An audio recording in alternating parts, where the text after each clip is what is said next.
कांग्रेस के दिग्गज नेता शिवराज पाटिल अब हमारे बीच नहीं रहे।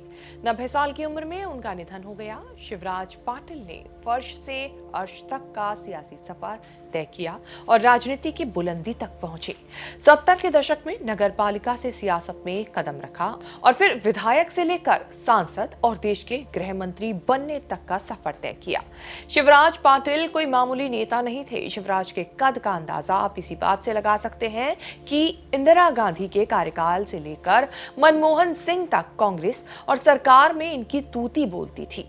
एक सूट बदलने वाला एक ऐसा विवाद सामने आया है उनके निधन के बाद, जिससे उनकी राजनीति की दिशा बदल गई।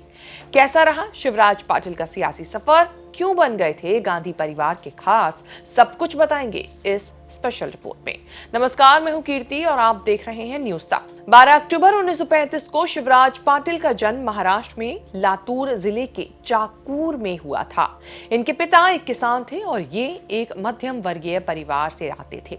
इसके बावजूद उन्होंने अपनी सियासी पहचान बनाई। शिवराज पाटिल को भारतीय राजनीति में एक अहम और अनुभवी शख्सियत के तौर पर जाना जाता है।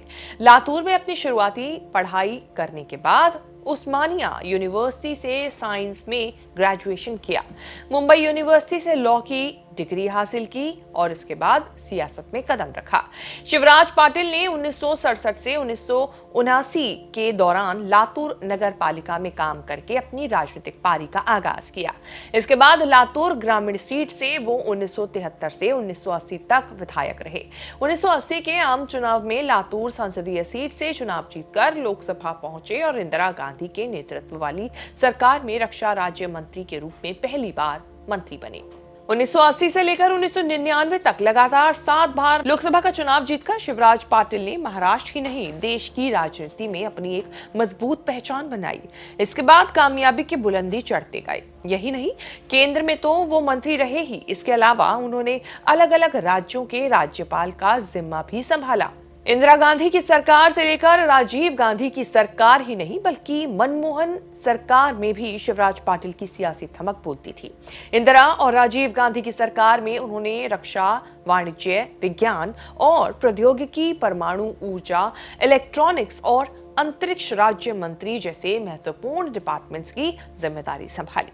इसके बाद पीवी नरसिम्हा राव की सरकार में लोकसभा स्पीकर रहे और जब मनमोहन सिंह की अगुवाई में यूपीए की सरकार बनी तो सबसे पावरफुल मंत्री बने। रक्षा राज्य मंत्री के रूप में शिवराज पाटिल को वाणिज्य मंत्रालय का पूर्ण स्वतंत्र प्रभार दिया गया था। इसके बाद उन्हें लगभग 1 साल के लिए विज्ञान और प्रौद्योगिकी, परमाणु ऊर्जा, इलेक्ट्रॉनिक्स, अंतरिक्ष और महासागर विकास मंत्रालय की जिम्मेदारी सौंपी गई। शिवराज पाटिल यूपीए की चेयरपर्सन रही सोनिया गांधी के भी बेहद करीबी और खास माने जाते थे। जब वो 2004 का लोकसभा चुनाव हार गए थे, उसके बाद भी सोनिया गांधी ने उन पर अपना भरोसा कायम रखा। उन्हें राज्यसभा के जरिए संसद का सदस्य बनाया और मनमोहन सिंह की सरकार में केंद्रीय गृह मंत्रालय का जिम्मा उन्हें सौंपा गया। हालांकि 2008 के मुंबई आतंकवादी हमलों के बाद उन्होंने सुरक्षा में हुई चूक की नैतिक जिम्मेदारी लेते हुए 30 नवंबर 2008 को इस्तीफा दे दिया अपने पद से। शिवराज पाटिल को 26/11 के मुंबई आतंकी हमले के बाद नीरो बताकर हटा दिया गया था। उनके बारे में प्रचारित किया गया कि 26/11 वारदात की सूचना मिलने के बाद वे अपने कपड़े बदलते रहे और कोई तत्काल एक्शन नहीं लिया। पाटिल के कार्यकाल में 2004 से 2008 के बीच देश कई आतंकी हमलों की चपेट में रहा। हैदराबाद, मालेगांव, जयपुर, अहमदाबाद, बेंगलुरु और दिल्ली में सीरियल ब्लास्ट हुए। सुरक्षा एजेंसियों की नाकामी पर सवाल उठे। विपक्षी बीजेपी ने पाटिल को लगातार निशाना बनाया। सबसे बड़ा विवाद 13 सितंबर 2008 को दिल्ली सीरियल ब्लास्ट के दौरान हुआ, जब दिल्ली के कई इलाकों में धमाके हुए। 30 से ज्यादा लोग मारे गए और दर्जनों लोग घायल हुए। लेकिन टीवी चैनल्स पर गृह मंत्री शिवराज पाटिल अलग अलग ड्रेस में नजर आए। मीडिया रिपोर्ट्स के मुताबिक पाटिल ने कम से कम 3 बार सूट बदला। आलोचकों ने कहा कि संकट के समय गृह मंत्री फैशन में व्यस्त थे। 2008 में मुंबई में ताज होटल समेत कई जगहों पर आतंकवादियों ने विस्फोट किए। इसमें कई निर्दोष लोग मारे गए। तत्कालीन गृह मंत्री शिवराज ने इस मामले पर कोई बयान नहीं दिया। उनके इस ढीलेपन को लेकर भारत में अमेरिकी राजदूत डेविड मलफोर्ड ने उनकी आलोचना की और कहा, कैसे कोई देश ऐसे गृह मंत्री को झेल रहा है। उनको लेकर यह भी कहा जा रहा था कि 2006 में मालेगांव कब्रिस्तान विस्फोट की जांच में उन्होंने ढील दी थी। केंद्रीय गृह मंत्री का पद छोड़ने और राज्यसभा का कार्यकाल पूरा होने के बाद शिवराज पाटिल को राज्यपाल बनाया गया। शिवराज पाटिल साल 2010 से लेकर 2015 तक पंजाब के राज्यपाल रहे और साथ ही चंडीगढ़ केंद्र शासित प्रदेश के प्रशासक भी रहे। सोनिया गांधी के नेतृत्व वाली कांग्रेस पार्टी में शिवराज पाटिल ने कई महत्वपूर्ण जिम्मेदारियां निभाई, जिसमें घोषणा पत्र समिति की अध्यक्षता भी शामिल है। शिवराज पाटिल लिंगायत समुदाय से थे। 1963 में उन्होंने विजया पाटिल से शादी की। इनका एक बेटा और एक बेटी है।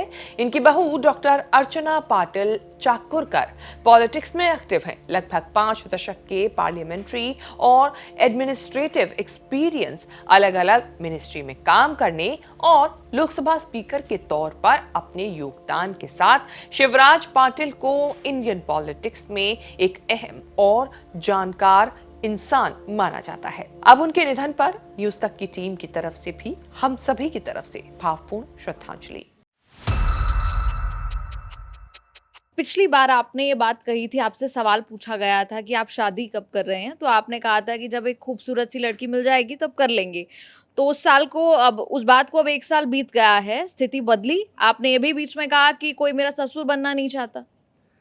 देखिए, हम बोल रहे हैं आपके चैनल के माध्यम से। मैंने एक कमिटमेंट किया है कि कुमारबाग में स्टील प्लांट अगर फिर से दोबारा चालू हो जाएगा, मनीष कश्यप शादी कर लेगा। क्योंकि सेल का स्टील प्लांट है, महारत्न कंपनी का स्टील प्लांट है। कुमारबाग में अगर स्टील प्लांट चालू हो जाएगा, चनपटिया का चीनी मिल, चनपटिया विधानसभा में कहीं और भी अगर चालू हो जाएगा, इन दोनों में से कम एक चालू हो जाएगा ठीक ढंग से, हम शादी कर लेंगे। मतलब ये कैसी शर्त रखी है आपने? खुद से कमिटमेंट है, अपने लोगों के लिए कमिटमेंट है। ये चीज़ें हैं। लोग कहते हैं कि हमें सुंदर सी अच्छी सी लड़की मिल जाएगी, हम शादी कर लेंगे। मुझे चाहिए कि हमारा जो है फैक्ट्री जो है सुंदर हो जाएगा, वो चालू हो जाएगा, मैं शादी कर लूँगा।